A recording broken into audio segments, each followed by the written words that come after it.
Hi, Rachel. Hi. How are you doing? I'm good. Yes, the sun is Good. shining, so all is nice. The sun is shining. It's not shining over here, which is slightly annoying. But anyway, such is life. It's Friday. It's the 15th of November, and we are well into the autumnal season with all these lovely trees and colors changing.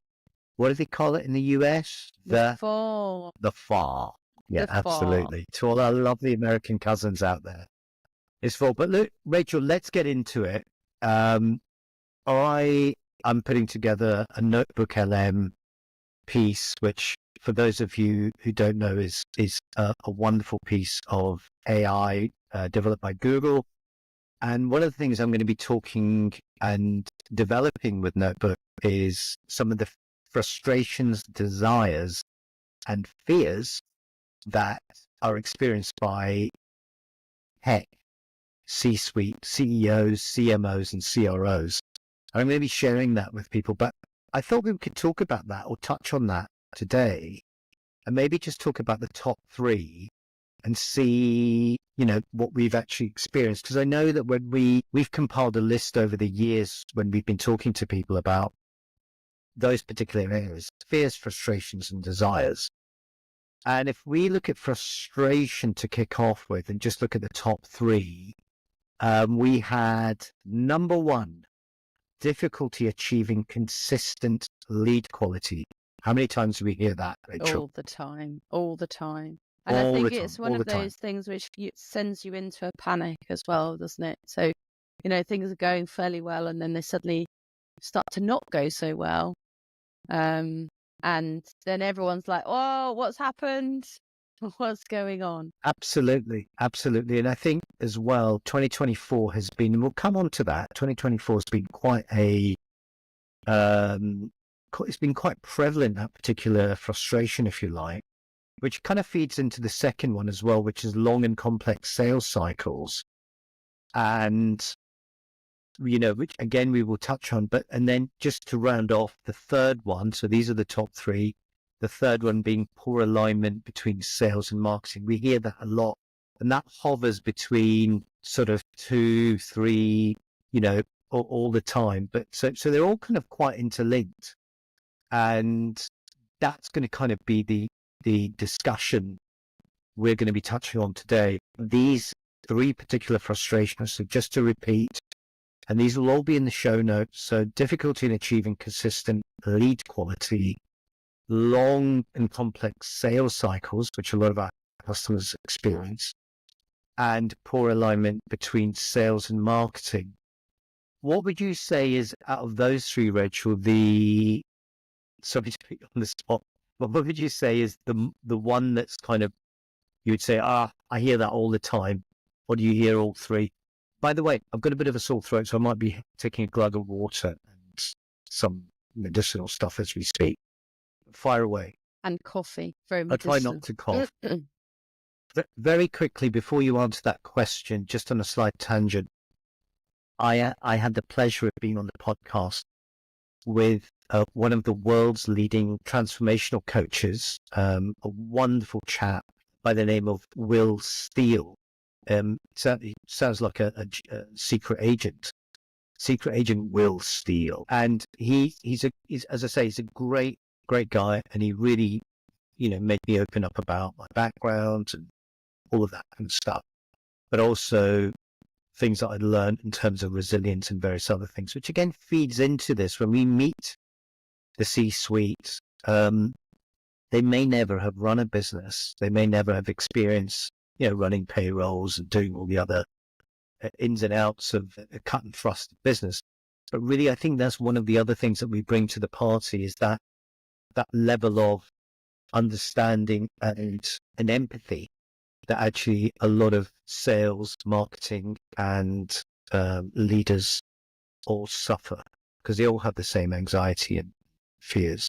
So that's one of the ways we try and soothe their frustrations and things. But going back to the point, coming back from that sort of slight tangent, the 3 points that I mentioned there, Rachel, which one do you feel is really something that that really stands out for you? Yeah, I think it's not necessarily the more regular one. I would say that it's the one that has the biggest impact. And I think the first one that you mentioned there, which was the difficulty in achieving consistent lead quality, is by far over the course of the year the one that keeps raising its head in conversations, because it only becomes pertinent when things are bad, right? So when everything is kind of ticking over, it's no one's really looking at the quality in any depth. No one's analyzing things to the detail that perhaps they would. And as soon as something goes quiet, as soon as things drop off, that's when actually the alarm bells start ringing quite quickly. And it's, well, what do we need to change? What do we need to shift? And it could be something, quite straightforward that has led to that sometimes is even out of our control or out of the client's control. But it has a big impact, because lead quality means that all the efforts that are going into the marketing and the sales teams, all the costs that those incur, are then not delivering the output that is leading towards the end goal, which is to, increase revenue at the end of the day. No, absolutely. And I think I was saying earlier on that first particular point, it's something that's been very, very prominent in 2024. It was happening within the tail end of 23 and now 2024. And really, when you drill into some of those things, and as we do, you can really see that I think there's been 2 or 3 things that have impacted on the quality of leads. Number one, what we found is that there has been this kind of geopolitical madness that's been going on has had one kind of impact in the rise of interest rates earlier on in the year. A lot of people were like, oh my goodness, what's going on? The Fed's raising interest rates. Is it going to lower interest rates, as is the Bank of England and other economies? Secondly, I think, and more importantly, there has been a massive shift in the way people buy software. There's been a complete change. No longer can you still be using, this is just 12 months ago. This is how rapidly things have changed. How you were selling 12 months ago to prospective customers and how prospective customers were engaging with you has radically changed. And if you're not adaptive, you're not aware of what those changes are, well, you better wake up and you better, I'm not necessarily say speak to someone like us, though you're very welcome to, but you really need to understand that the seismic shift and pivot that's happened in the marketplace, that's been driven by customers who demand more, who want more, who are taking longer in terms of their buying committees, and also by this two-letter word, if I can get it out and put my teeth back in, called AI, artificial intelligence. It's everywhere. It means different things to different people, but it's absolutely creating change for so many clients who are looking to sell this software. I think that's at least 2 things that have impacted that particular first point about consistency of leads. What do you think? I think the platforms as well, they're changing. So the likes of Google, LinkedIn, Facebook, the way that you're advertising to your customers is changing hugely.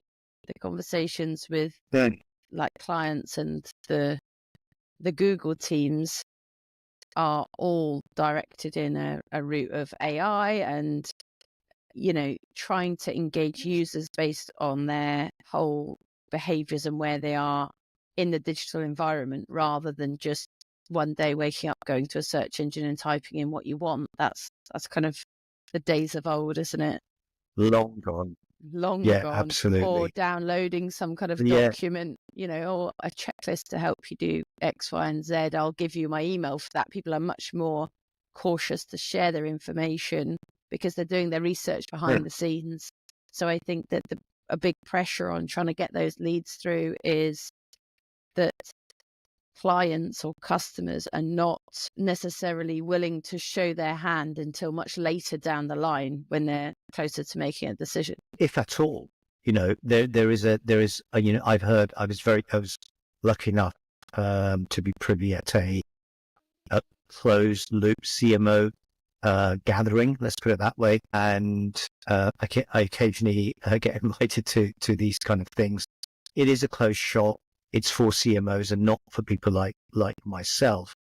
But I occasionally get invited, and I'm lucky enough to hear some of the stories and the pain points and the frustrations that people have.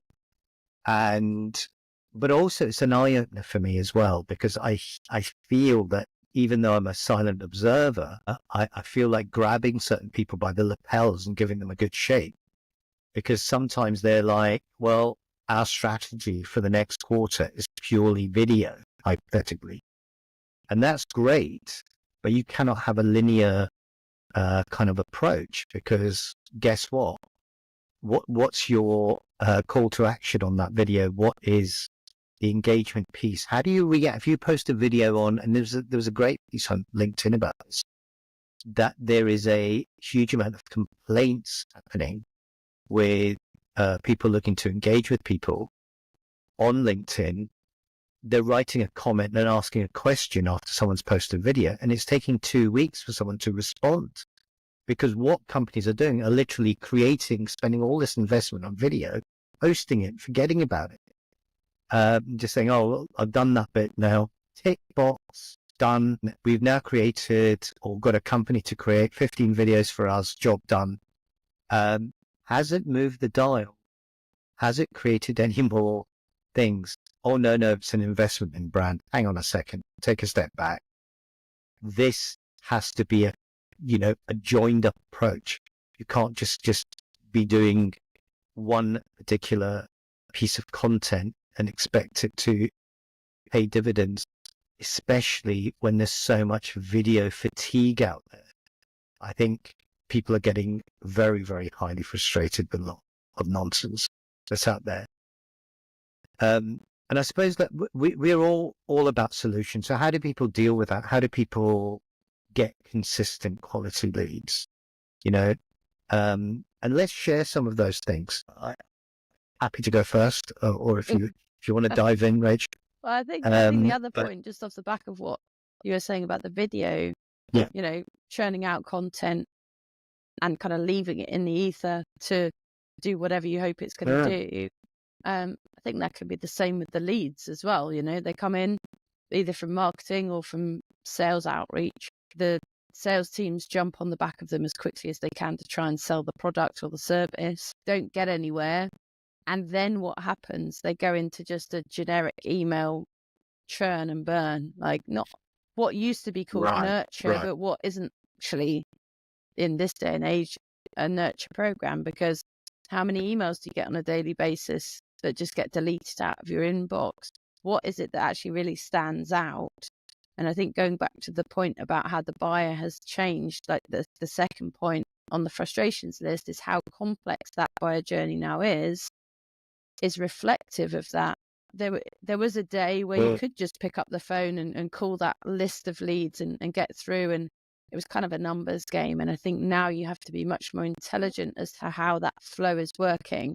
And many companies that I'm speaking with, they have the leads coming in, they're working on the quality of those leads once they come through the door, potentially.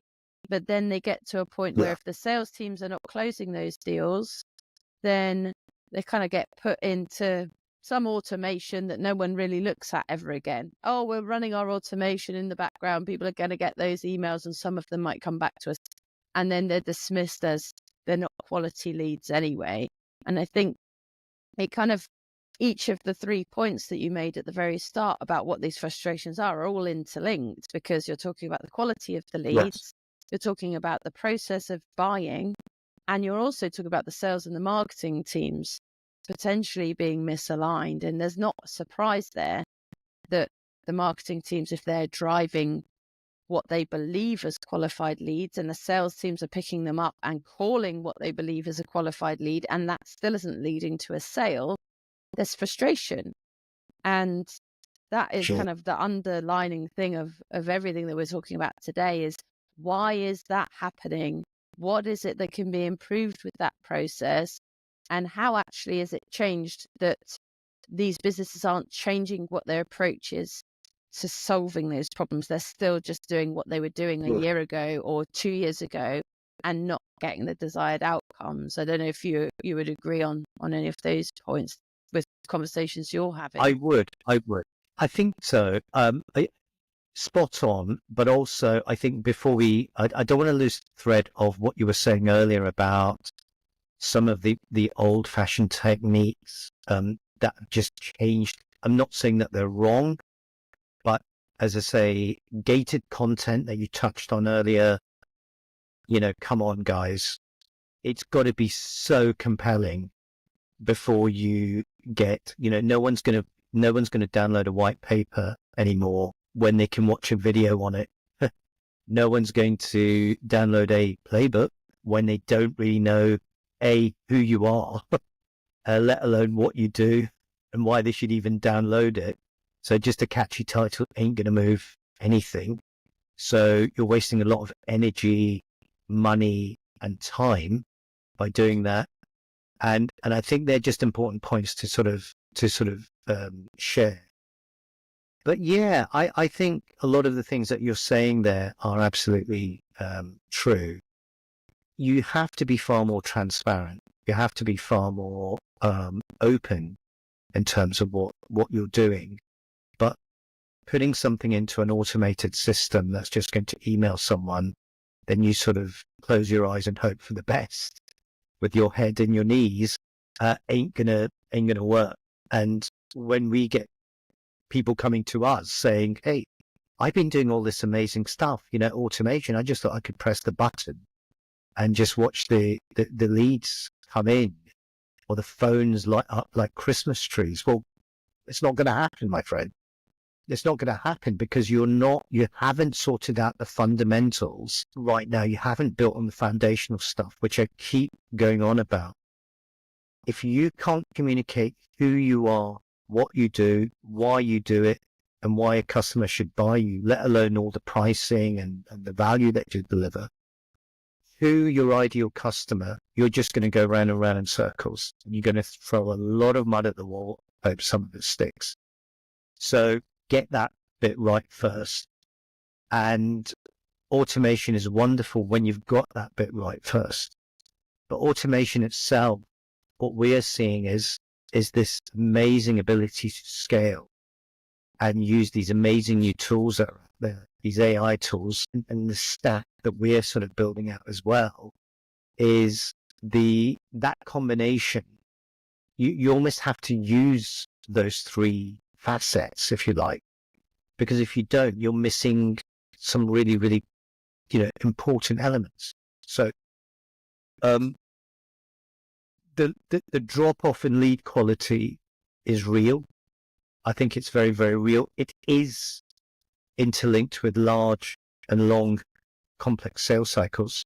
The amount of stories I hear of people thinking, they've done a demo, they may have done a second demo of their software, and the customer's kind of saying to them, "You're top of my list. We're just going to do some discussions internally." The sales and marketing team are doing high fives in the office. They're already dreaming of that vacation. And guess what? Well, we've just had Halloween. They get ghosted. So they get ghosted and they never hear from that customer ever again. And they're all sat there scratching heads. And then sales blames marketing, saying that lead was never good in the first place. Marketing's blaming sales, saying, you could have closed that better. You didn't answer the client's questions. We're marketing. Do you want us to sell this stuff for you as well? And there's a real issue because it touches on the third point about the alignment of those two divisions. In this day and age, to have those two siloed departments really is kind of nuts, wouldn't you say? Yeah, absolutely. It's something that we've done a lot of kind of content, I guess, ourselves on off the back of, is how sales and marketing work together and potential ways that you can improve that process. And I think one of the main things is that the goals are often quite different. And if you've got sales working towards commission-based goals, and marketing working towards KPIs without commissions, and the KPIs are not even aligned with the sales ones, then that it seems bonkers that those two teams are working for the same end goal of the company. And I think that it's something that some businesses absolutely are nailing it, and you can see that a mile off because it's very effective. And I think a lot of businesses are still way behind in regards to how to do that, because it is a cultural shift. It's a company shift. It's not just a marketing or a sales shift. It's actually how the business views that element of kind of running things and getting to successes. 100%, Rachel, 100%. Very well said. So I think to kind of round things off, why don't we just touch, we've talked a lot about the 3 big challenges. We've also talked about some of the things that you can do with it, but let's just give a few takeaways on those 3 points, one by one. So the first kind of frustration that we talked about was the difficulty in achieving consistent lead quality.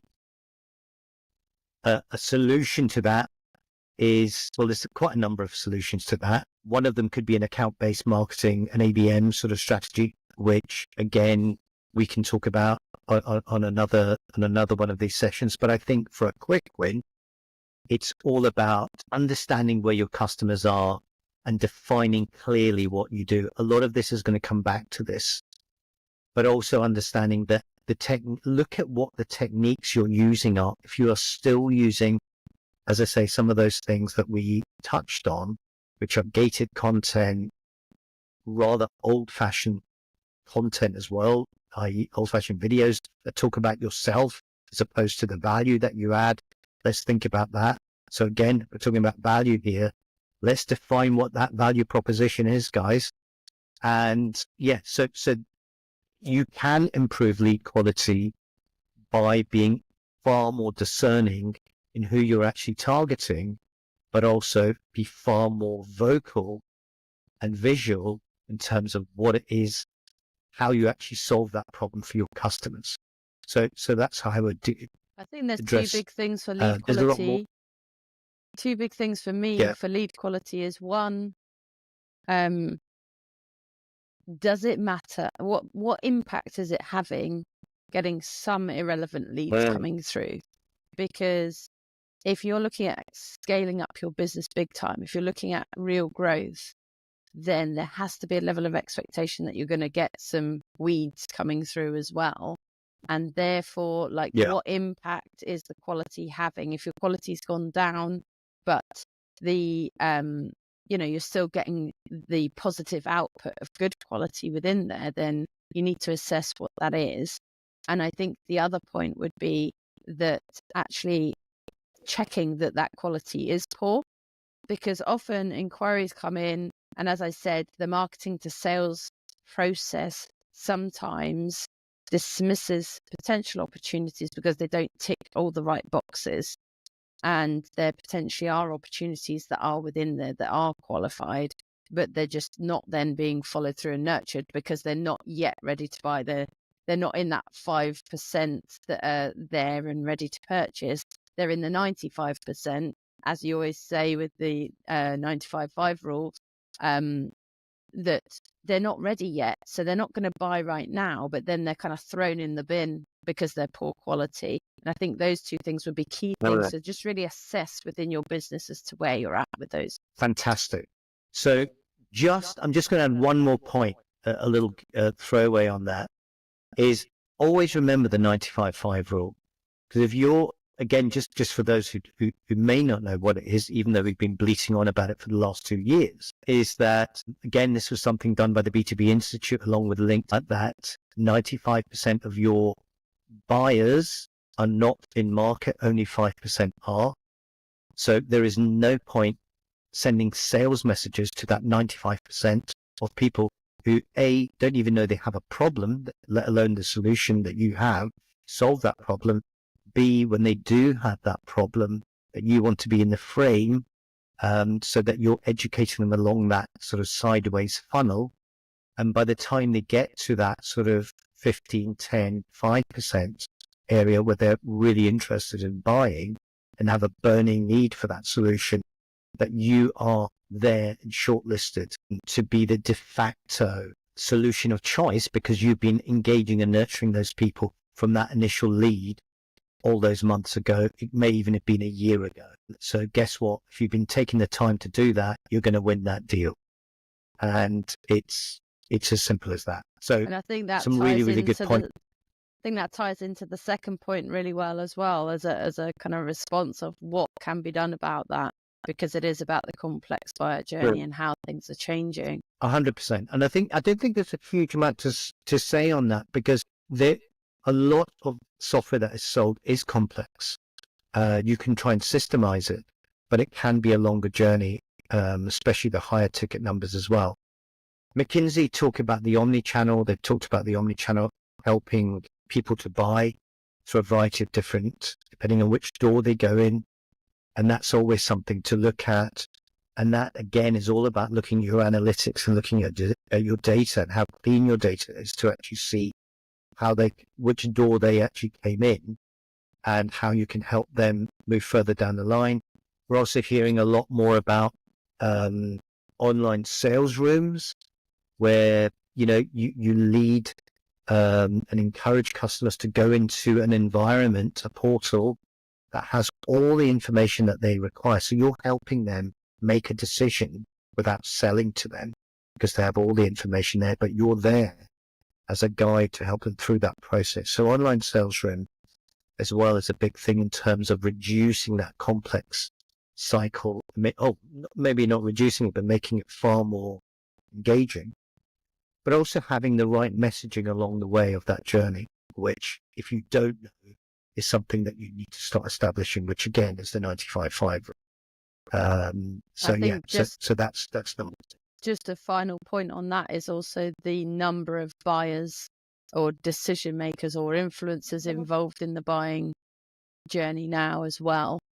And the fact that it's no longer perhaps targeting that one persona that's responsible for purchasing your software.